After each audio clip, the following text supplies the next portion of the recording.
Welcome to the Ultimate Sync Sessions, hosted by Amelia McCloskey and powered by Ultimate Sync Access, the ultimate platform for exploring opportunities in film, TV, gaming, and advertising. Join us as we dive into the sync world with the key players who shape the industry.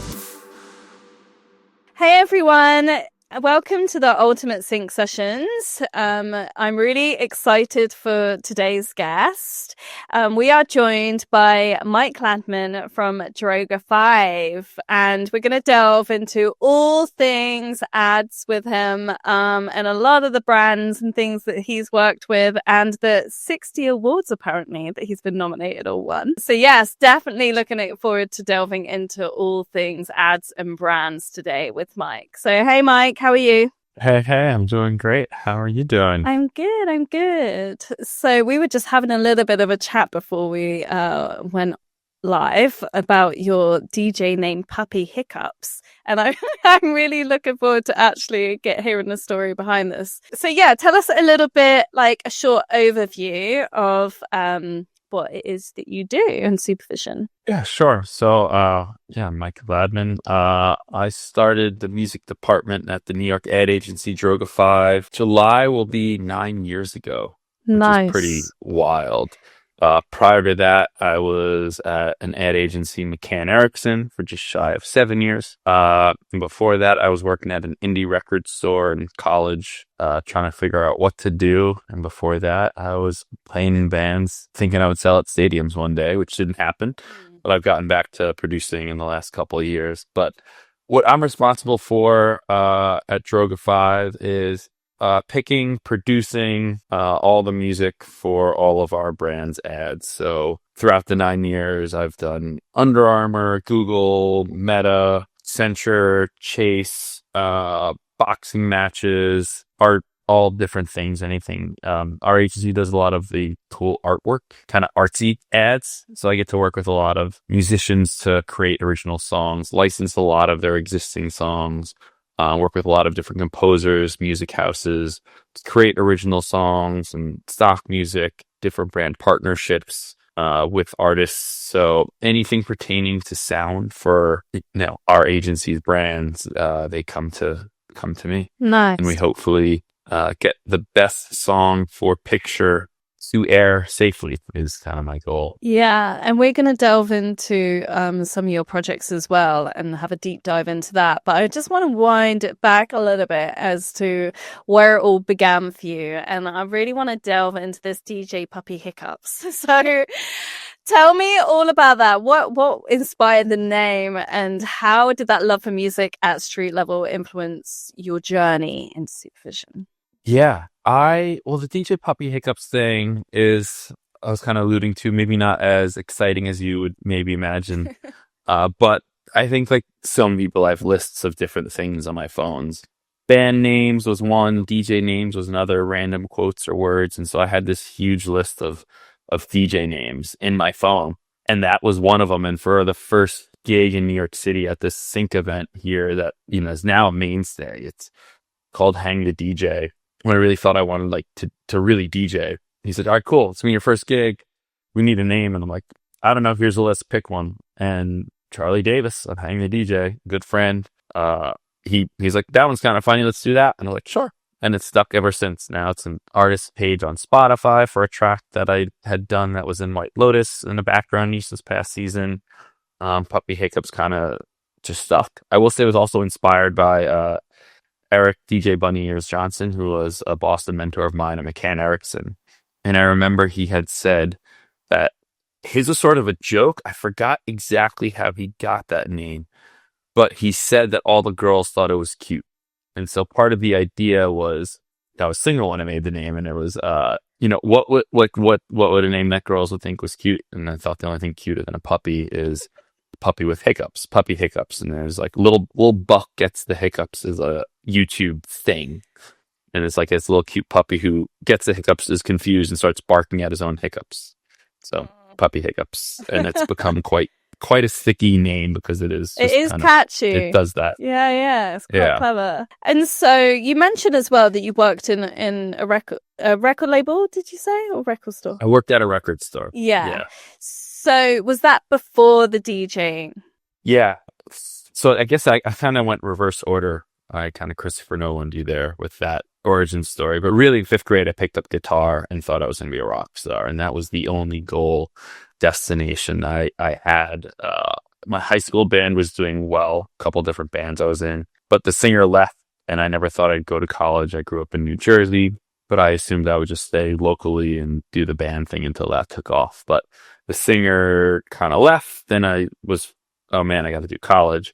Ended up at Delaware, which is about, an hour and a half away at this place that I figured if I'm going to do college, it's the most college-y looking college with big greens and a main street. And so very confused as a communications major, which is what communications majors are. People don't know. I just was kind of lived in the indie record store called Rainbow Books and Music until they hired me sophomore year. And then I spent 30, 40 hours a week there for the next 3 years working and just ingesting as much music as I possibly could. And that was certainly the experience that opened me up to so many things that I had not, funk, soul, ambient, jazz, neoclassical, experimental, everything, electronic, all kind of opened up there. My older stepsister is an art director, and she told me about advertising. So it's like, all right, I'll be a copywriter. I'm going to use Photoshop. I'll make weird little Skittle Starburst ads, which were kind of funky at the time. And I like just being creative. And like you go into the office at 10, you wear jeans, and I was like, all right, cool. If I have to be an adult, that's a tolerable way to get some money. And I had an interview, and it was this great interview, but I was just wildly not qualified to be a copywriter. People go to school for it. They have a book. They have all this stuff. I had one English class and a little radio ad about Swedish fish I made because my stepsister told me to be a good idea. But she was right. So that instead they offered me the music producer internship, which I had never heard of. So I said, what is that? They saw my email as jhendricks@udel, worked at a record store. I played guitar, had all this music background. They thought I'd be a good cultural fit, and they thought that might be the way in. And so, well, you work with our EP, a guy, Mike Boris, and you pick and produce music for commercials. And this was the summer of '08. And this is when, Apple ads were huge. And all these indie artists that I loved and were cool, and Pitchfork was recommending when Pitchfork's recommendations really mattered, were all on TV. Dodos were in an ad, the Unicorns, Animal Collective, Feist was in an Apple ad, who I was like, for Feist, she was from Broken Social Scene. That was all cool. So I ended up getting that internship. It was a productive outlet for this encyclopedic music knowledge that I had amassed, and it was a blast. So I learned everything, at McCann, and then after 7 years, I left to go start. I heard Droga 5 was starting a music department, and then after a pretty brutal 6-month interview process. Oh wow! I ended up getting that, and then have been there. Turned down another job in the middle of that because it took so long, and then and here we are 9 years later, where I get very lucky to do work with. It's just attracted so many great creatives and brands for that unique work that musically it really aligns with my tastes of things from around the world and global, and never sounding like an ad, and trying to always break ground for what music can be in an ad and push brands and viewers, I think, to expand their tastes and horizons. So why did it take 6 months?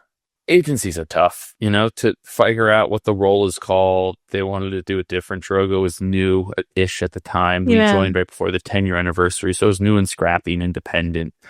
There's so many things, I think, for starting a new department. Is it going to be billable? Is it under production? Is it creative? How are they going to do it in a way that makes sense? Is it going to be billed directly to clients? Is I think a lot of the back end stuff. There have been other agencies who have, they're going to open one, and then it's just never or start a music department, and then it just doesn't happen because of figuring out.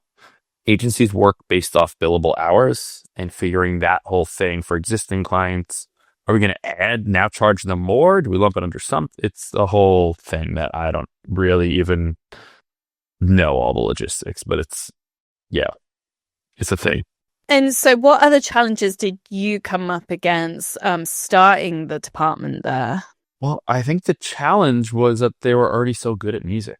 Right. So when I started at Droga, they had just done the Michael Phelps Under Armour ad and the MIA ad they had done this beautiful Hennessy Picard spot with an incredible composer I work with a lot now, this guy, Phil Kay. And so I was like, it was intimidating because they were already great at this thing without me there. So it was, I think, intimidating at first, although maybe I didn't show that, but I was like, oh man, they're already so good. You know, I've come from this big behemoth of an agency, McCann, and now I'm at the new cool kid shop, you know, breaking all the rules, scrappy and independent.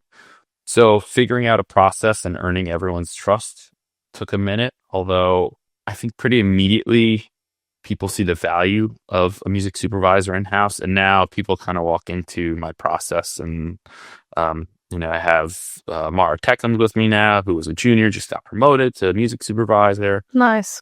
And being a producer is a really, really hard gig because you're just spinning plates and putting out fires and juggling so much.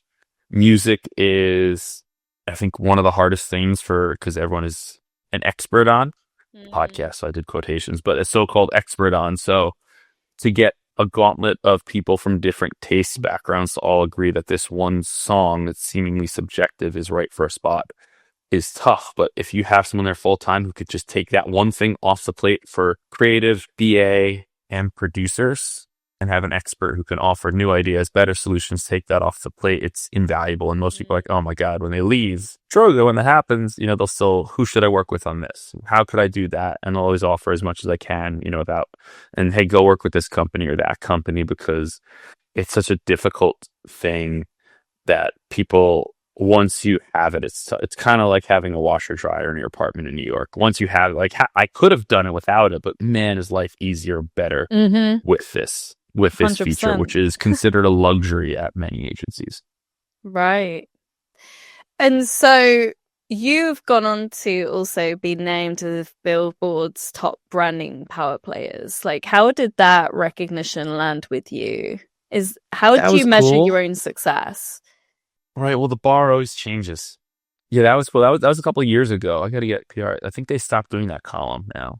But yeah, I think I always I'm a perfectionist in many ways. I think most creatives are, which can be a flaw, or I think a driver for success. And I think anything with success is balancing the acceptance and happiness of where you are now with the ambition of more. And, you know, the happiness is not wanting more, not to get too philosophical, but I certainly like to read a bunch of things about improvement and all that, and that balance of being content now and having ambition.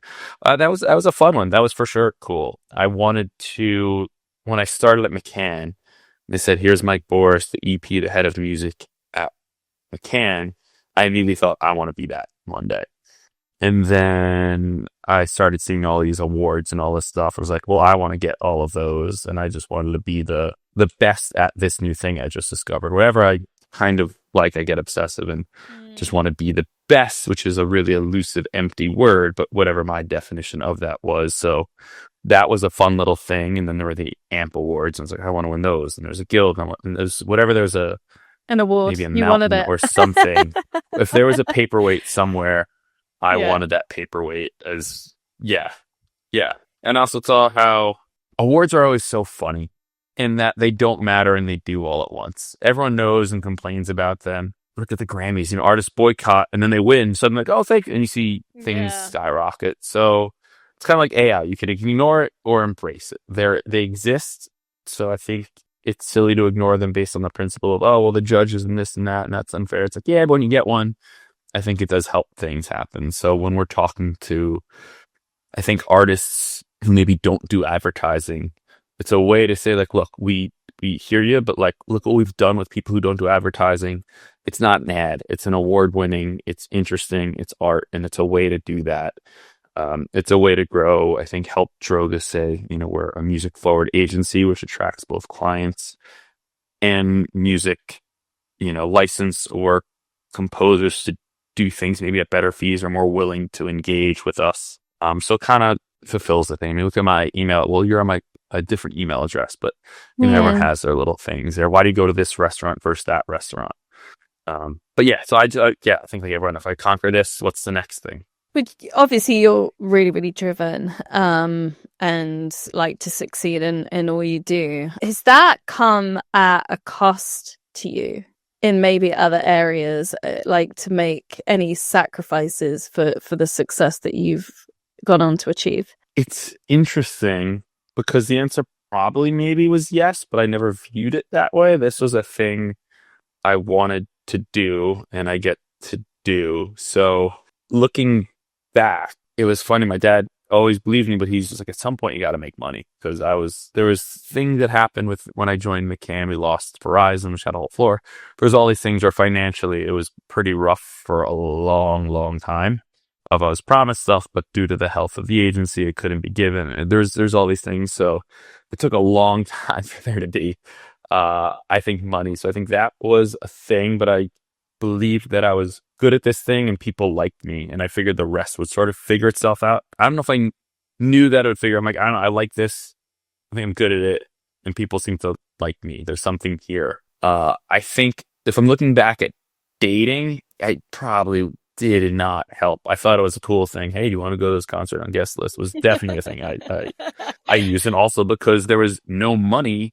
That like, yeah, that was meant a free date, and then I'd have to figure out how to, how many drinks I could buy there at the concert, because, like I definitely used that as, I think leverage. I managed, navigated New York well. There are certainly a lot of vendors and labels and publishers and lunches and dinners, and, I definitely used the system to help offset the lack of compensation for an extended period of time. But yeah, looking back, it's certainly, there's so many times now when I talk to new people doing this industry where like late nights and weekends are, certainly since pandemic, the pause for people trying to get into this, or hearing things of like, I can't do this forever, or I don't want to. And I was like, this is like, that was normal. I just always had my laptop. Like I just was always ready to work. I'd be at a beach house or something, and that was just the job, but I didn't mind it because I wanted like to go to the end destination. And I think some people maybe just want to work in music, but they don't want to be their boss. And so to do the grind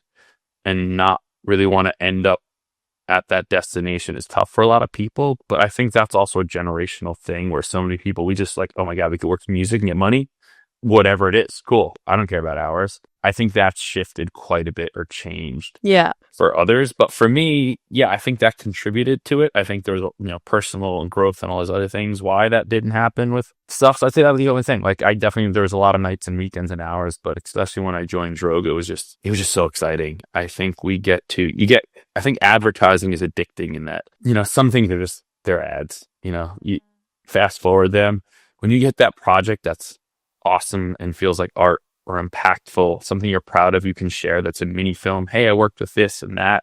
And it's a thing in the Super Bowl that everyone knows. They're kind of always chasing that dragon of like, I think a lot of agencies get one of those a year, hopefully, if you're lucky. I think at Droga, because everything that goes out the door goes through us, usually we get at least one of those a month. And it's like it's always crazy, but it's always exciting. So I guess that'd be the thing, just working a lot, but I liked it. So it's a passion, isn't it? Like, otherwise you wouldn't be able to put in all these hours. It's the same for me. I've been called a workaholic many, many, many times, but I'm just like, when you love what you do, it doesn't feel like work. You don't mind doing it because it's just such a passion, maybe not for others, but yes, around you. There was times when it was rough. Now, I have a girlfriend who's in music, so we definitely it helps. Can talk and understand each other's like, you got stuck on that? Cool. I get it. I'm going to go to bed. I get it. Like that. Understanding. We can talk a little shop and voice. Yeah. So what really drives you, when you have, say, the perfect advert and you find the perfect track for it like what excites you most, like when a new project lands on your desk? So many times it's funny hearing other people. I think we were talking about passion and things. I think there's certain things that, anyone can do that they think is normal that isn't maybe for everyone. I don't know. If someone gives me a brief, usually I have like 5 ideas on that call and I'm dropping them in the Zoom or Teams chat of like, something like this, or do you mean like that, or this or that? I think that recall, and I was saying, I really, if I was going to be a fan of a band or a genre, I wanted to be the best at being that. So it's really led me to a pretty big music knowledge. So for most briefs, I have some sort of gut thought. And so I think it's fun when, some of those have been like maybe the most successful or have gone the furthest, because that first thing that gets on the cut, that is interesting. It's also, it's the more I think you do it, I've changed my definition of what I think the music supervisor is. I think there's, the song has to come from me, the music supervisor. I think I've changed that definition because at Droga, because everyone has good taste for them, pretty much most part. And so I think that's why I said it's the job to make sure that the best track for film gets on air safely. And we've had spots where the creators found a great track and I'll work a month to try to beat it, but I'll be like, that's the best. So putting ego aside and allowing and pushing for the best creative. There was a recent job that I fought harder than anything, 2 jobs actually, but one was against client. One was, I think there was even just internal, there's different opinions in music. I fought harder than anything else to get this one thing on air that, I ultimately, it did get played for the client and they didn't understand it, but I fought like hard and that thing just didn't get there. And I read a lot of books about negotiation, not for deals, but just to try to sell ideas and songs. I kind of got lost in all that sauce. I'm trying to think if I answered the question or maybe did in a different way. Oh, there's a bunch. My favorite one is Never Split the Difference by Chris Voss. Okay. It's really about empathetic listening, which is great for being in a relationship. I always say it helps me get some extra free toppings at Sweet Green. It's really just listening to someone. I think anytime, this is interesting now because anytime you're talking, you're not learning. So I think having that side of, how can I sell this song and how can I sell this idea and what do they want? Cool. I think this is better. How do I kind of answer both things and sell the idea with clients internally? Where's the song? When do I really show my cards of what I like or what I don't like? And how do I use data and things to maybe almost also let other ideas die to make mine live? I've done background checks on artists to try to kill things I didn't like. Wow, like really dug for dirt to be like, well, they have this thing, or we always ask for sync history. That's information that we could, we share when we always do share that, but maybe make it seem more detrimental to a song than, don't worry about it, it's great. Ours is so different. We're like, it's already been used. Interesting. So yeah, it is a gauntlet of approval internally, because we have our tiered level of creatives and then there's clients as well. So to get everyone to all agree to this one thing is can be challenging, but I think there are times when it is right. You were saying that perfect sync, it's pretty much undeniable and you get, the goosebumps or the chills. There was a meta spot we did during pandemic with the K Tempest, a spoken word track that I think did that. There was a Mr. Rogers thing that was a track from creatives. I've done searches for imagination and wonder, for 15, 16 years, and I'd never heard that. And that was me. It has to be this. And that was one where I think, I was calling the Mr. Rogers estate, twice a week or emailing, hey, just jump on a call. Like, no, we're not doing anything. Just jump on a call. And then after I was coming back from a ski trip actually with my friends. So I was definitely a weekend where I was working. We pulled over so I can have this call and we ended up getting that. I think that one was one. Recently we had a spot that won an Emmy, Sports Emmy, and that was, on a call, they mentioned a song. I'm like, yeah, but here's, a 1968 Mandarin cover of that song that I think would be more interesting, and that they put on picture and it was kind of lights out. Everyone found the money for that one. Yeah, those were those ones where I think that immediately jump out. Even a smaller one, there's an Ascension job with a Peruvian big band track that was remixed that they just felt, there's ones when you just fall in love and the client, everyone will find the money for the right thing. And it's like, I'm not shopping. I'm not going to buy anything, but for the right shirt, or the right thing, suddenly there's money. Have you had many instances where you've really felt strongly about a track, but it just clearance-wise hasn't gone over the line? Like I said, there was this thing this year that, actually, there was sort of two, but one in particular, it wasn't a clearance issue. It was just a creative thing. The client wouldn't have done it anyway. For a clearance thing, I think, we do outreach early enough where I think it's probably considered dead before it gets to that point where I think it's easy to divorce yourself from that song because, I don't know, at that point, it's almost like blackjack. You either have it or you don't. It's just something you can't. So to me, once I hear those sorts of things, you can't really talk your way through that. I've had tracks where it's like died late after through negotiations because of some legal things, and those are just more. Yeah, it hasn't been. Well, there was one spot we had where it would have been. I'm a huge Kinks fan, 64 to 71, like that era is like right up there with Beatles and Brian Wilson or Beach Boys, and I pitched them for everything. And it's funny, and whoever gets a different piece of their catalog, I'm often telling, well, you should pitch these songs because they're not the hits, but they're great. And we almost had a song in an ad, and then this one client who essentially met a band backstage and told them that we're going to put their song on an ad, and went completely against the strategy. Oh, I got a weird text from our CEO or whoever it was. It was weird. It wasn't a creative. I was like, what? This is a weird thing to be coming to me. Can you put this picture? And it was everything we didn't want. Oh no! It was completely the old brand, and it kind of found its way. So that one was a rough one. But I mean, I had my other thing cleared, perfectly aligned with when this Kinks reissue was going to be out, anniversary album. And actually, it was because of that spot that I only did it once, but I got to bring it back. It was partnered with a couple companies and did a graveyard screening. So it was like, check your phones at the door, and it was supervisors, labels, publishers, all shared either spots that died or songs that died that should have been, which was really fun. And hearing the stories of woe behind supervisors who like, well, this one client's daughter, liked this Ed Sheeran and that ended up instead of that, or a spot died or whatever it was, So this happens quite a lot. Yeah, it's rough. And it's still impressive after all these years. Like this one this year, really, like they can still sting even though it's like, you can only do so much. How do you handle that though? Do you just have to go with it? Or do you just try and find some dirt and you can dig on the artist, like you said? Yeah, I think you navigate it differently every time. You have to know like when to push and when to pick your battles too. There's always multiple things spinning. So when there's one, is it personal? Is it for the best of the spot or the brand? Where is that need to have this thing on air from? Yeah. Is your relationship to the song? Is what you think the spot will be because you think it'll be awards? Is it like some cool points for being able to do the thing? And then there's always something else around the corner, to keep you exciting, to keep that chasing the dragon spark alive, typically, at least here for the most part. So yeah, it's a bummer. You just kind of like tell people about the thing you almost did and you share your war story a bunch. And then people are like, yeah.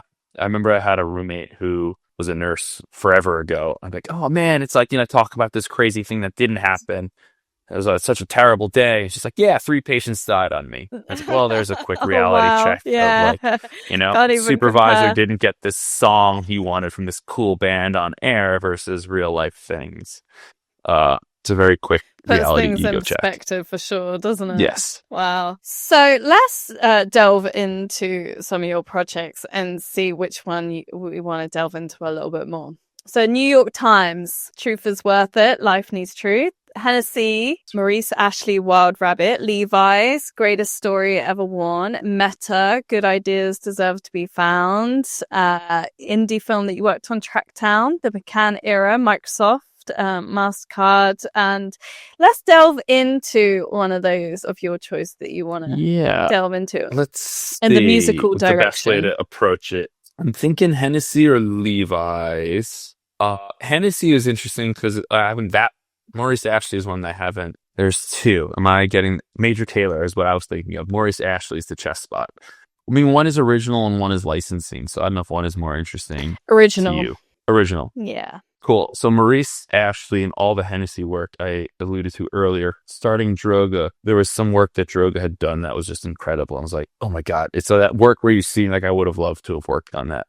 Most times when you have that thought, that's so cool, I would have killed to work on it, and you talk to the person who worked on it, they're like, no, you don't. It was probably war stories and nightmares to get it to air. I think that's usually happens because that's what can make great work.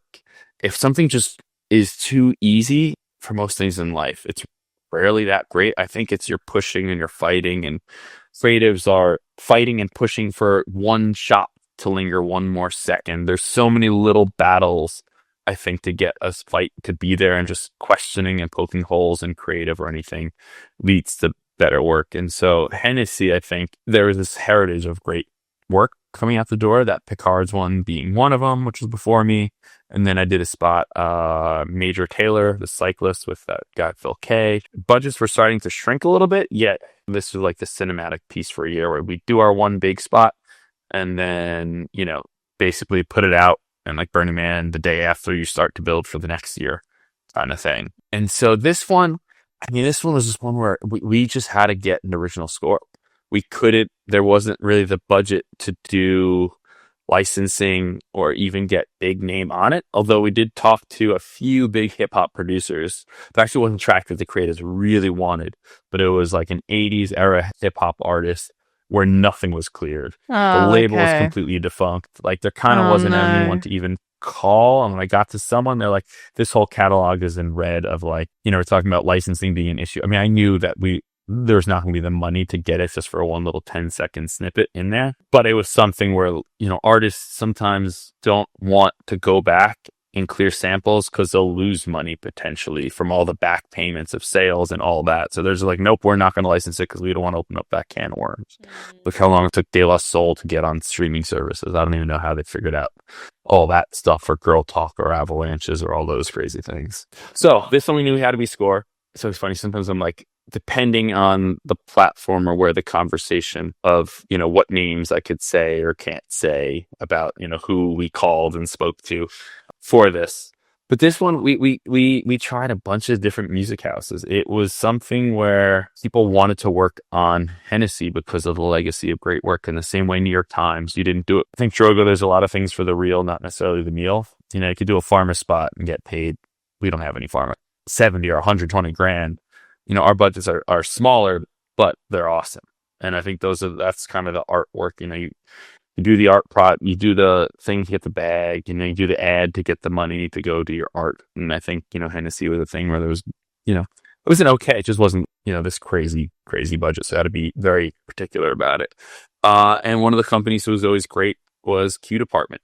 And so to get the sound right for this journey it was honestly, when I saw the boards for this, I was like, I don't really get it. It was so conceptual. So much of the spot is in Maurice Ashley's head and it's spinning, and this creative team of, and producer Tom Glover and Mike Hastenoff and the twins and everyone, they're great. Their way of storytelling was always kind of reinvented. And this one was such a swirl that it took a while to figure out how to piece everything together. And there's like 5 or 6 cues almost in that. And so to do that in a way, it was all original, but they were like different pieces. So to do that in a way that didn't feel too jarring or choppy was like, I think it should be one track. I was wrong on this, whereas like, I think we need to like parse, it's too confusing. And as the edit got tighter, the music got tighter, and they initially had a bunch of temp tracks, and so that there was no kind of red thread, and the tempos and the fidelity was all off. So once we really started getting in there with Q Department, and we go to the studio and working with Drazen and Jackie and the whole crew, and Zach, like it just kind of started to slowly come together.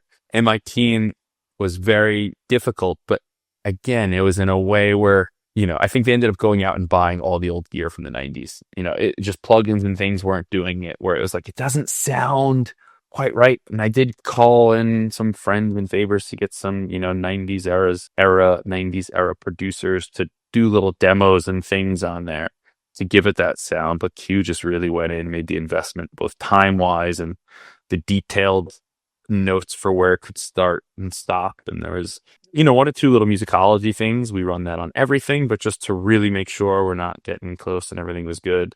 And it was a journey, and the editor had thrown on that classical piece on there as well. So it was just a collage. I remember actually driving.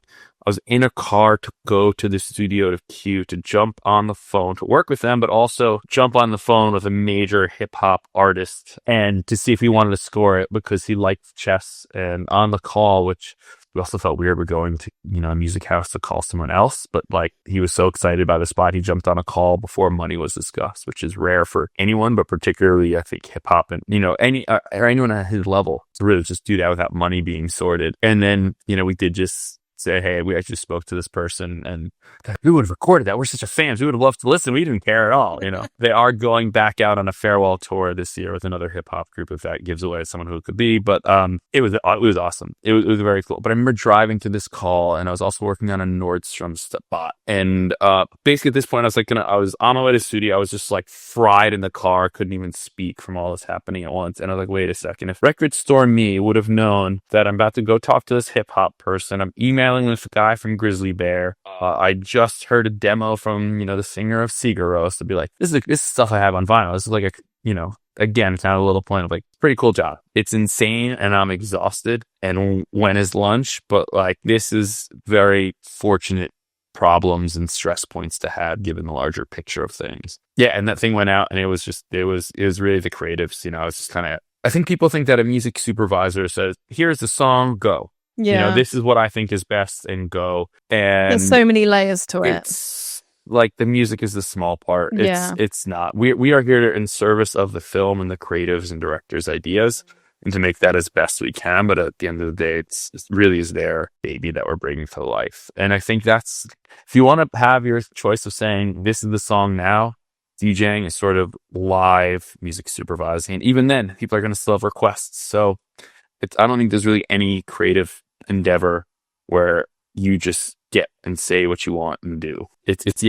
Mara she had a great idea for a panel called, it's sort of like, so you want to be music supervisor? Because I think the reality, the Instagram versus reality is quite different. It's very different. It really is. It's like 20% music, 50% politics, 50% paperwork back and forth, just craziness and problems. Like it's all that. And it's like, it has to just be table stakes. Assume that if you enter, you have great taste in music. Like that part is, it's sort of the most important, but there's so much more to it that occupies your day than the search. And I think that's why when we have those spots that are our babies, or this is the thing, and you get to really go and just shut out the world, look at film, and do what creative makes this special. Yeah.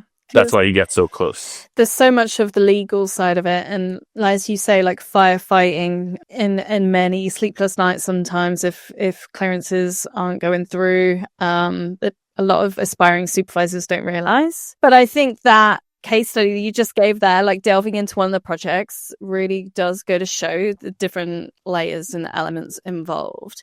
So let's talk about budgets. How much of a difference have you seen in terms of budgets over the past 10 years? I think in pandemic, I spent like 10 or 20 million a year. Pandemic, it was raining money. It was so many spots that everyone was watching TV and everyone wanted licensed music. And we had, clients like Allstate who no longer have, who I think insurance, the amount of work and what the campaign was, and they wanted known stuff. So it was huge things. I think that's sort of coming back. I just had a chat. I think budgets, I can only speak to my work, have pretty much stayed roughly the same. I think the quantity of spots being produced has went down a bit, and there's less AOR, agency of record. So agencies would be like, okay, we're going to do all the work for Hennessy. We're going to do all the work for brand X. Now the trend is really, you kind of compete for different campaigns. So that scope of work for the whole year and all that is just, there's staffing, there's other things that are implicated in that, and wanting to come in maybe at lower costs to entice that client to come back more. It's just a little bit of a different thing. But from where that question comes up quite a bit, but if you want a known song, it's going to be expensive. If everybody in the room knows the song, it is going to be six figures. It's going to be expensive. I think the only difference is now like OTT and CTV, which is essentially streaming. A lot of people always try to it's just digital rights. And it's like, okay. And then someone asks, and that's different. And we all know that. And you're just trying to slip one past the goalie. But that essentially is broadcast. And we all know it. It's just not said that. So that's shifted in the same way internet was cheap. And then now that's treated like broadcast. So, but in terms of budgets, I think more artists I think it's rare that people don't do ads. There's a few holdouts still, but most artists are down to license. Original music, those budgets for us are always in the same zone. I think if there's an argument to be made or stance, I had a really good chat with someone, and I think demo budgets should start to be increased because they've been the same for 20 years. But you tell a producer that, and well, directors treat for free, and it's always been that way, and that's even more expensive. So it's kind of tricky to start those new processes that are more expensive, especially with competitive campaign, jobs like that, where it's like, well, now we need more money because we have to pay our vendors more. I mean, it means to get better work, but yeah, but budget wise, things are, they feel sane, which could be good or bad considering everything else has gone up. Let's talk about during COVID, because it shifted, didn't it, a lot more towards like home style videos from what I remember. I mean, production shut down a lot in the film and TV spaces. What did COVID look like for you working in that space, and what shifted in terms of, say, the creative aspect? It was, so I was basically a one-man show at Troga for like 5 or 6 years. There's more to that story, but yeah, I was just me for 5 or 6 years, and pandemic with new clients, Allstate being one, where we would do 4 or 5 spots every quarter, all licensed, which meant, the creatives were internally pitching about 20 different scripts to get bought internally to then be presented to 5 to client, pulling for all those at once. It was so busy that with other clients all going that we had, or doing more work, doing their COVID thing, it led to me finally getting some freelance support. So I went from being a one-man department to expanding to one person just on Allstate, and then I think I had up to 3 other freelancers. So I was spending money. It was the most work. It was wild. So I was slammed. Pandemic was really busy. Like I said, I spent like $10-20 million a year on music. So, I mean, we were just slammed. In terms of the messaging, it was, I think we just didn't want a piano in there. It was kind of it. But yeah, it was just so busy. There was just so much work all the time. That's crazy. You definitely don't align COVID with being absolutely slammed with work. But in the it was weird. It was like, everyone was slow, and we were just slammed. Like I said, I went from one to a team, and then it shrunk back down, and then now it's just myself and Mara in this department. You're listening to the Ultimate Sync Sessions with your host Amelia McCloskey, where the world of sync meets opportunity. Stick around for more insider insights and stories straight from the heart of the industry. Let's talk about some of the pitching side of things, because you must get sent a whole ton of music on a daily basis, which is probably like a full-time job in itself, right? What are the main kind of things, aside from, say, the usual, get your metadata right?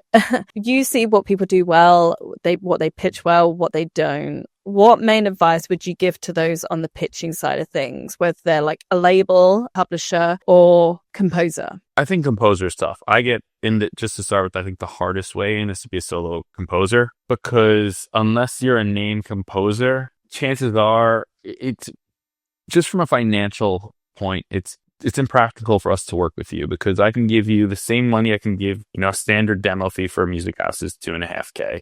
I can give that to a music house. I'm probably going to get 6 to 12 demos back. Or I can go to one person and get 1 or 3. And then there's the workflow of around the clock, and I can have a team of people all working on this for me, or one person. So it's really tough just because I get more bang for my buck. I get all these revisions, all this other stuff. So I think that's challenging, not that it can't be done.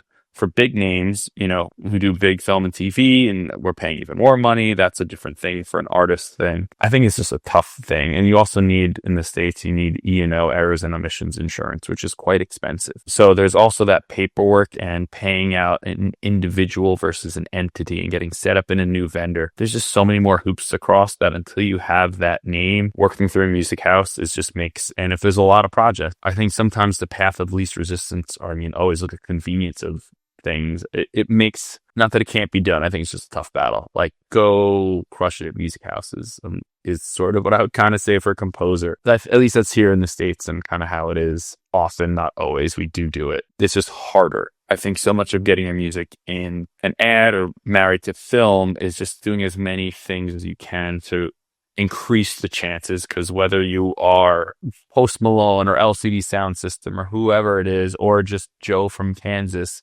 any sync is a small miracle. So anything you could do to slightly increase or reduce your chances of not having it happen is good. But there's no easy slam dunk for that. For pitching from labels and publishers, honestly, I do this I started 3 years, almost 3.5 years ago, this music discovery playlist where it started as 10 songs. Every week I had 10 songs on top, under 1 million streams at the time they're added.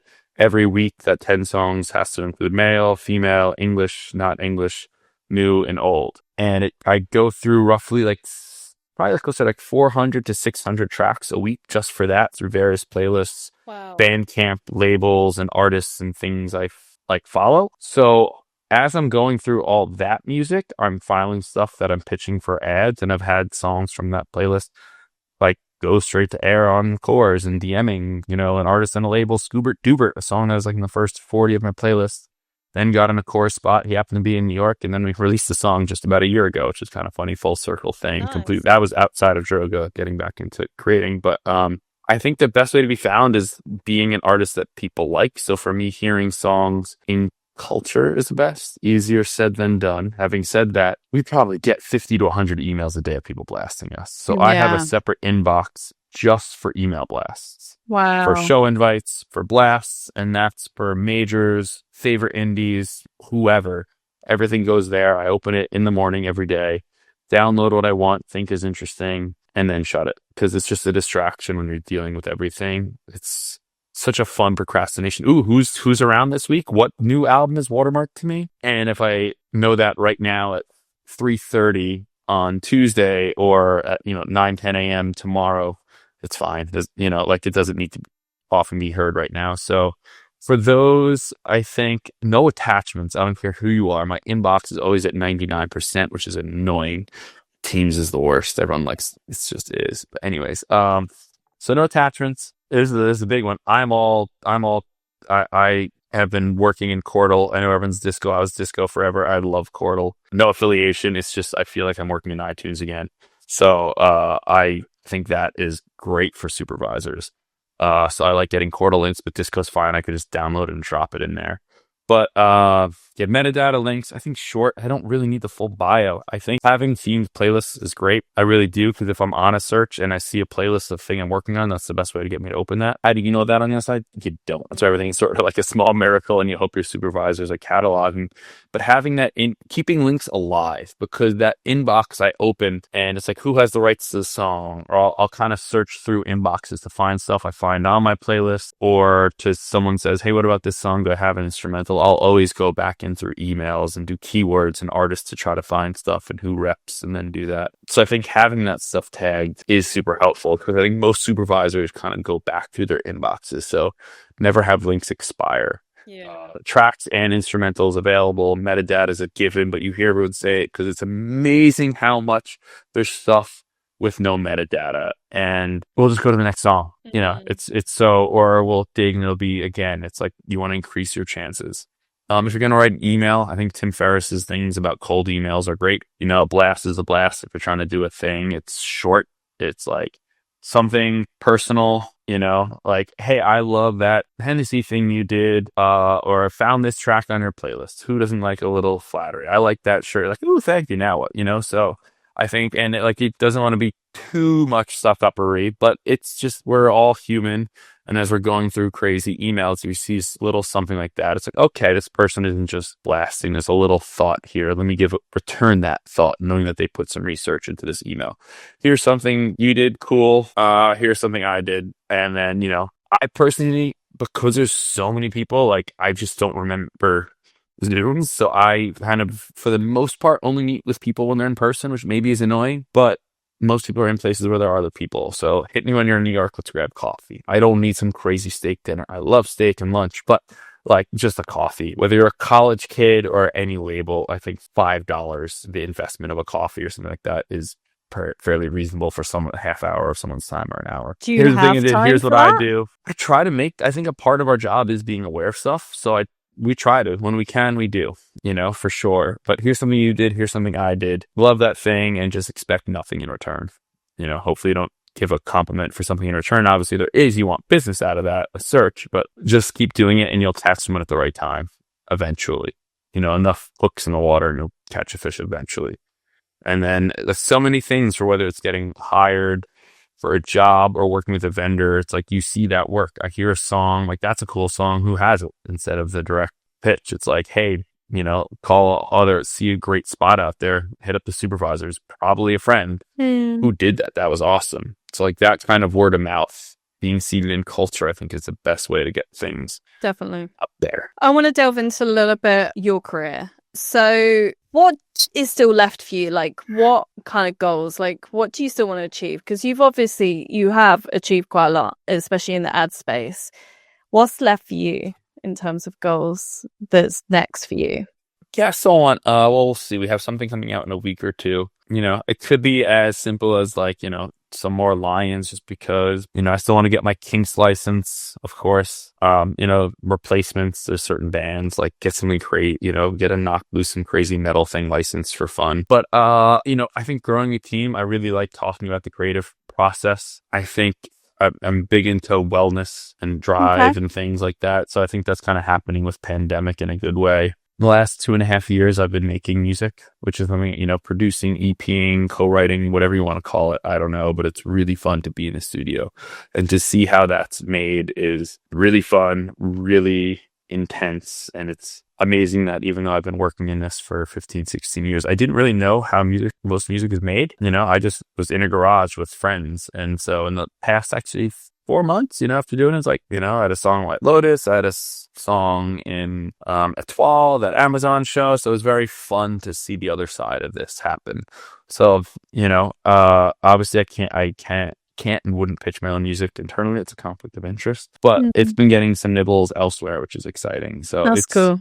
I think creating and curation kind of this playlist, which is just Ladman Music Discovery, Spotify. It's a lot of music, it's 10 songs for 3 years, but I think more into those roles are fun. I, love Rick Rubin and kind of his creative philosophies for that mirror a lot of our things for how I like to produce work. We produce work and that also transfer into life and happiness and those sort of kind of things. So, I love being surprised by music and I just like sharing music. I love music and still get probably more excited than most people when there's something they like and just like, want to tell everyone to listen to that thing. That's what DJing is in a room. That's what supervision can be, from giving a recommendation for a record in a record store and giving it to one person, putting a song on TV can give that song to thousands or millions of people. So I really enjoy giving people new music because I know what it's like. I love the feeling myself. Finding new ways to share what I like in music because I hope it brings other people listening enjoy it, whatever that is. So career-wise, I don't know exactly what that translates to exactly.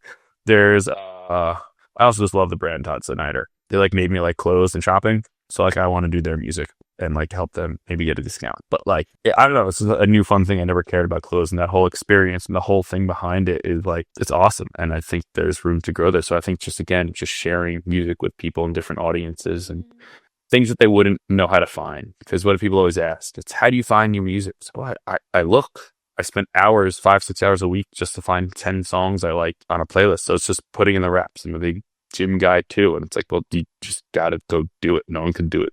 Well, I guess I'm doing it for people, but yeah. What's the best piece of advice you've ever been given throughout your career? It was early in my career where I said I was kind of stuck financially because of the health of the agency I was at and things and changes in leadership and all this stuff. And I was 22. Which is super lucky to get into this fresh out of college. So I was kind of advantaged of I just had only ever done this one thing. There's not many seats. I went as like, well, I want to get this, raise, and they hired someone over me after I essentially been a production coordinator doing travel and expenses for 9 producers while also being the only music person there because my boss had been let go and we lost the major client. And I didn't know, I was just learning the basics of stock music and little things and was doing a lot of things wrong, which I didn't know. But I had a production, Jonathan Shipman said, you don't know what you don't know. So you're probably really mad at me, but we hired Peter Gannon, was another great mentor. And he said, you don't know what you don't know. And I kind of stormed off. And after working under Peter for like 2 weeks, I was like, oh man, I was doing everything wrong. And so I think that like, you don't know what you don't know. And yeah, there's just always being willing to learn. And I feel like anytime there's friction in anything, it's because there's this is unrelated, but I've just realized that there have been some random friction things maybe that the root of it is always a miscommunication, because no one wants work to be bad. No, I think, and I don't think anyone wants there to be a fight or difficult. So if everyone has the same goal, there has to be some miscommunication or misalignment for why there is that friction. So again, listening and just talking to people, I think just always goes the furthest. Like, what's wrong? It seems weird. Like, why would this, if someone's saying something that's like, can make you mad, it's seemingly not a smart thing to say, no one would do that intentionally. So there has to be a misunderstanding. So if there's something about that ever goes wrong with music, I take it personally. I'm like, how could I have explained this better? How am I not communicating properly? If account is telling client something that's inaccurate, I must not have. I mean, I could have just missed it. Like, they're just mistakes. But I'm like, well, how in the future can I communicate more clearly next time so that this problem won't happen? Because I think there's job security, and that music is always a problem. You know, like, it's going to be, I think AI will do some stuff for sure. That's a whole, that's a whole other thing, but like podcast. That's a whole other thing. But for where we're at now, it's so many relationships, moving pieces and things in place that it's just communication. Talking about music is like tap dancing about architecture. It's one of those famous quotes, and there's just so many parts of it. If I say arpeggio on a call, people think I'm some expert, and it's pretty basic music term. That's funny. Yeah, but favorite quote back to Rick Rubin is, I don't know anything, but I trust my taste. If I had a tattoo, it'd probably be that, because that's the only thing and I just can't pitch music I don't like. So when you're talking about people pitching, if it sounds like an ad, if it sounds like some cheesy thing, like, I just can't do it, because then that's my name. I worked on that thing that I don't think is good. So I will only pitch music that I like, not what I think is going to win. And maybe really far down the line, if I'm really pushed and client just wants that thing and I know it and I just don't want to, maybe eventually I'll give it to them. But I think it seems, I can't pitch bad songs. So I say I'm just always trying to collect and file great songs. And what would you say has been the biggest thing in your journey that you've learned? That I've learned. And if you could go back, what would you do differently?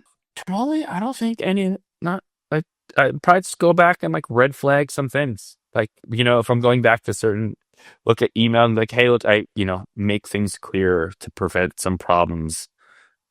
Hey, this artist, we cannot go back, or we did take away exclusivity, and then try to explain some things there better. Advice. I mean, I think that you don't know thing was a good learning for me. I think pitch what you love. There's actually Linus Carlson at McCann. He got signed on to be the new CCO. Can't recall the client it was, but it was a big new business pitch. And we worked weekends. We thought we had it. We loved the work. And everyone was really disappointed and shocked when we didn't win it. And he said something to the effect of, it was a great campaign. It was great work. I would have loved to produce that. And it's better to have like lost with work you love than win with work you don't like. Because then you're stuck producing that work you don't like for the next 4 years. Every day your weekends are going towards doing something that won an account, but now you gotta like make this thing. So like, now you gotta eat that lunch that you made. So if you go to a party, bring food that you want to eat. If I'm pitching songs, it's only gotta be things that I want. So I think it goes back to that. You only know, on the other side, you only know what you know too. It's like, what do you like? You don't know whether you're an artist putting out a song, pitching a song. If you like it, that's the only thing you know. And it also, you just never know what hits. There's spots where I'm like, oh man, sometimes you don't want to think in terms of awards, like this is going to clean up, and it doesn't. And then other ones do. Same thing with artists. It's not the song they think when they put it out in the world. But again, an artist creates a song, the label said it, they hate it, it goes big. Now they got to play that for the rest of their life. It's true. So it's very true. You gotta, I think, just the only thing you know is like what you love, whether that's a person or a song or a thing. So share that or create it or both. And I think that's a great note to finish off on. Do you know what? I'd love to put a post together just on all these quotes that you've mentioned throughout the podcast. Let's do it. You got some amazing that's something. tidbits. Someone else has said that. I'm like, maybe there's a little coffee table book, or I haven't really seen the supervision book written about the artistic side or kind of the waxing poetic side of supervision, rather than here's a publisher and here's a splits and that, like definitely got some good quotes out of this. Thank you so much. I think it's been really, really insightful. And what was the link again? What's what's the Spotify if anyone wants to go and check out some of your Yeah, tracks? I'm very easy to Google and stuff. I'm just my last name Ladman, Ladman music, one word. That'll take you to Instagram. If you type that into Spotify, it'll pull up Ladman Music Discovery, one word. I add every week 10 songs and update the date when it's done. So I actually have to post this week's today. But yeah, every week it's added on top. People kind of get confused. I'm not adding 2,120 songs every week. It's just 10 songs. Yeah, of course. So. And you've got your own stuff that you produce as well, don't you? Yeah. It's mostly under all different names as co-writes and different things. So those songs are scattered on there. So unless you're going into ASCAP, I don't think you'll see all of those. And hopefully there's a lot more. It's a lot more created than released so far, but hopefully it keeps kind of trickling out. Nice.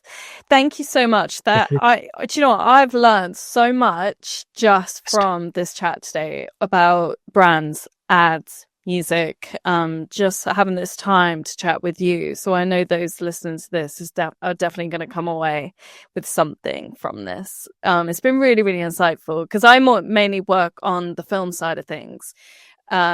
I've always thought about whether to go to Cannes Lions. I've definitely heard some stories. There's a lot of stories you've heard and some stories that doesn't you never live up told. to the stories that I hear. Apparently it does, but it's fun. It's fun. I've heard it's very. I only went once fun. last Maybe year a for the little first bit too time. fun. It was very fun. But yeah, it's not my area of supervision that I work in. That's why I find it really fascinating. And you've clearly carved out a really successful career for yourself. So well done in that. Just finishing up, what one bit of advice would you give to an aspiring supervisor that wants to get into the ad side of things? I think forget the title music supervisor. There's only, 10 in-house ad agency supervisors. So it's, do you want the title or do you want to do the work? Sort of what I was saying earlier about what the actual job is. If you want to pitch music based off brief, you can work at a label or a publisher. There's a lot of jobs where that is your job and you're actually closer to the artist in that way. You're just restricted to catalog. So pick a catalog you like. If you're an artist or a producer, then you probably want to work at a music house and be around a place that just creates spoke music every day. And then you're hiring different composers. You're looking for producers and artists and getting all those people paid. Because when you write a song, there's no exchange of money, whether you're writing it for Sync or for Beyonce or whatever artist. That whole thing of doing sessions, there's no exchange of money. So I always feel like Robin Hood stealing from the brands and giving to the bands. And so if you're doing that for producers, then go work at a music house. And both of those things, they'll be around people with the title music supervisor.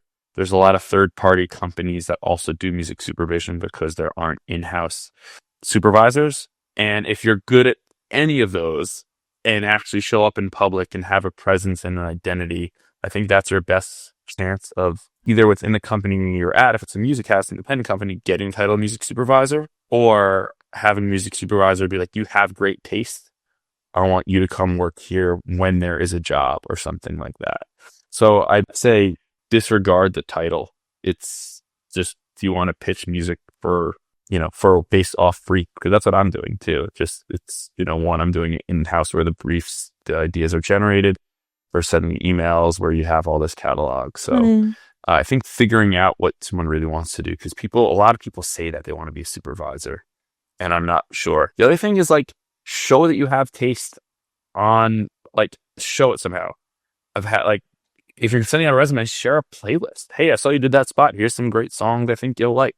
Do something to show that you have it. It's music. We're not robots. And also the vibe check is so real because the hours are crazy. We're going to be going to concerts. We're going to be going to lunches, dinners, coffees, all that. So if you have all this stuff and you have an ego or are just not fun to be around, it's going to be really tough because there's a lot of the job. It's not a 9 to 5. It's kind of all the time and out and socializing. It's like a lifestyle, isn't it? It really is. And it's a small community once you're in, and everyone's looking for talented people who are hungry to work and do the thing. So yeah, show you have that. When I'm going through resumes, it's like a bunch of robotic. Well, you can tell it's some career counselor who doesn't know how to be a human, be yourself. And again, kind of never split the difference, Chris Voss, like empathetic listening is like, well, if you're reading 100 resumes, how does your resume stand out? If they're all just like, do you have experience on paper? What is the language it's fun. Like, so what is something showing personality and taste. And if your taste, Mara's taste is like, we agree on what's good, but we also listen to very different stuff. She's not listening to nearly as much Bolivian psych rock from the 70s as I am, but she has R&B as her thing, but there's still that overlap. And I think that's a good thing because I don't need a clone. I want, a different perspective who can fill in the holes of, my blind spots in music or things that I didn't know. So personality, show you how like music on paper, finance bros, and like they're turning through like, oh man, I hate this job. I want to do music. I'm like, cool. You want like 30 grand a year? Like, no. Some people are like, not them, but like another friend's like, yeah, I'll do that because I want to do this. Yeah. So yeah, personality, show taste, have a playlist, know that yes, you are judged. Someone sent me a playlist and said, well, don't judge me based off my music. I'm like, that is the job. You are not hired. Oh my God, that's funny. I didn't say that. I would never say that, but my brain was like, well, this is not for you, Most of the job is rejection because you figure I'm never pitching. It's rare. You're just one and done. I'll be like, here's your track, but they'll still want more. So like a spot could be, I'm listening to 5,000 songs. My team's listening to 500 and they're only going to pick one. So, they might think something you do is terrible and that's fine. And one book that you recommend, do you say? I mean, I said The Creative Act. It's like 3. The Creative Act by Rick Rubin. You can kind of pick it up, put it down at any point. It kind of does what other books do. It dances on kind of the crunchy, ethereal woo-woo, but I think there's enough nuggets in there that are good. You can just kind of have in the bathroom, just pick it up, read a page, put it down. The War of Art by Stephen Pressfield is great. It's really short. It's really quick. It will be annoying if you're not ready for that information. Just put your ass in the seat and do the work. I already said Never Split the Difference by Chris Voss. It's not for negotiating some hedge fund things. It's just for empathetic listening, good skills for life. War of Art was cool, but I'd say those 3. Oh, and I also love Atomic Habits by James Clear. And then Tim Ferriss's books. The Titan, he's got 2 books that are massive, but it's just little nuggets, concise nuggets of wisdom from really successful people in various fields. And you'll start to see similarities just with different words. That's interesting, and get a ton of book recos from those. Amazing. Thank you so much, Mike, and for giving up your time. I know your schedule is super crazy busy. So really appreciate it. Thank you. Cool. Thank you so much. This was a blast. Thanks for tuning in to the Ultimate Sync sessions with Amelia McCloskey. To learn how Ultimate Sync Access can connect you with new opportunities, visit ultimateSyncAccess.com. Subscribe for our monthly episodes and follow us on socials for more sync insights. See you next time.